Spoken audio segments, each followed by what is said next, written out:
Asalaamu calaykum waraxmatullaahi wabarakaatu. Maanta halkan waxaa rabaa inaan idinka soo gudbiyo fariimaha ku saabsan saaxiibkaada. Markaa fariin aad u diraysid ama qof ka mid ah Facebook aad ku jiro oo messengerka aad rabtid inaad kala sheekaysatid ama fariin aad rabtid inaad la wadaagtid, ciladan oo kale ma ku qabsataa oo markaa fariinta aad u dirtid fariintan ma kuu soo dhacdaa oo ah send failed and error according while processing this request, please try again and later. Marka yacni isku soo celi ciladaa jirto shaqo marka ma dareentaa oo saxaabkaada ama qayb ka mid ah adoo wax u sheergareynaysid ama wax aad u diraysid ma aragtaa? Haddii ay jawaabtaada haa tahay anaa kula xalinaaye marka hore isoo raac. Midda ugu horeysan waxaan kaa rabaa intaan cashirka guda gelin sida caadada noo ahayd, haddii aad tahay qof igu cusub walaal macaan, igu dhiirigeli inaad subscribe ii saartid, videogan aad daawatid bilow ilaa dhammaad, like-tana i siisid, share-kana iyo comment-gana aad igu caawisid. Waxaan kaa codsanaa videogan markaad daawanaysid like iyo share iyo comment inaad i siisid. Haddii aad tahay saaxiibada horena lagu jooganay walaal adigana sidoo kale waxaan kaa codsanaa videogan inaad like-ta iyo share-ka iyo comment-ga inaad igu caawisid. Walaal ha iga baqiilin like-ta iyo share-ka, dad baa tartan kula jiraa marka mahadsanid. Hadda waxaan guda gelaynaa cashirkeeni, isoo raaca.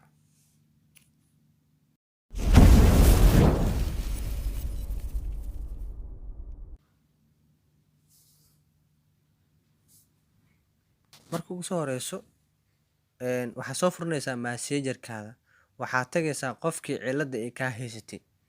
Kow horta labo qaybaa sameynee. Marka ugu horeydo qaybtan waa sawiree, qaybta kale waa sawiree oo marka ugu horeyso errorkaa sawiree, qofka errorka kaa qabsada sawiree. Marka intaas markaa soo samaysatid waxaan kaa doonayaa inaad step-yadan aa qaadid.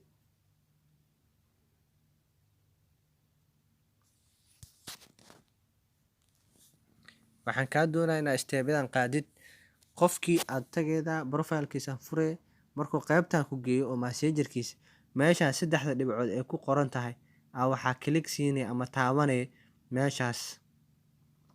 Kadib markii saan ay kuu soo baxdo, yacni ciladahan oo kale waxay tahay waa technical problem, ma fahanti?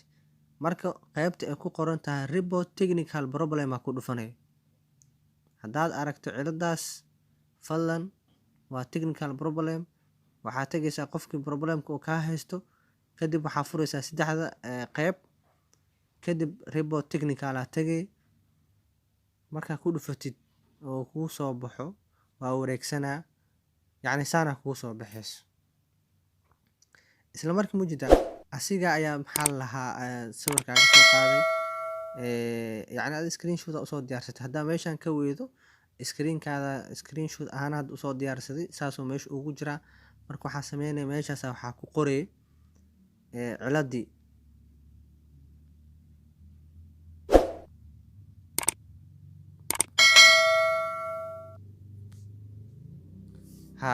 Waxaa ku qoray ciladan. Hello Facebook team fixes this problem, send file.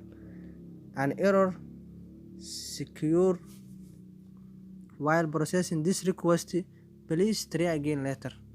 Marka yacni cilada ku haystaa u qoray, kadib camera roll aa tagay, waxaa soo gelinaya sawirkii.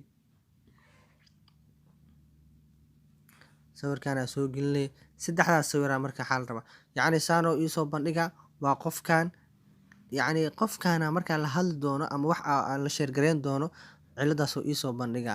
Marka waxaan kaa codsanaa inaad ila xalisid messengerka. Marka halkaas wixii dhan aad soo dhamaysatid oo saddexdan qaabood aad soo martid, qofka profile-kiisa inaad screenshot ka soo qaadid, qofka meeshii oo cilada ay kaa haysato oo yacni qoraalka aad ku qoraysid screenshot ka soo qaadid, ciladii aad aragtay inaad screenshot ka qaadid, kadib send yaa leedahay. Saasaa u dirnay. Marka wabilaahi tawfiiq, cashirkeena intaasuu ku saabsan yahay. Marka hore waxaan kaa codsanaa haddii aad videogan ku soo gaaro aad dhamaysatid waa ku mahadsantahay daawashada aad daawatay. like-ta iyo share-ka iyo comment-ga iyo subscribe-ka ha iga moogaanin, waa iga codsi waaye, like-ta ha iga baqinin. Dadaa tartan kula jira, marka igu taageer inaad videogan dhammaystiratid. Marka waa mahadsantahay. Asalaamu calaykum waraxmatullaahi wabarakaatu.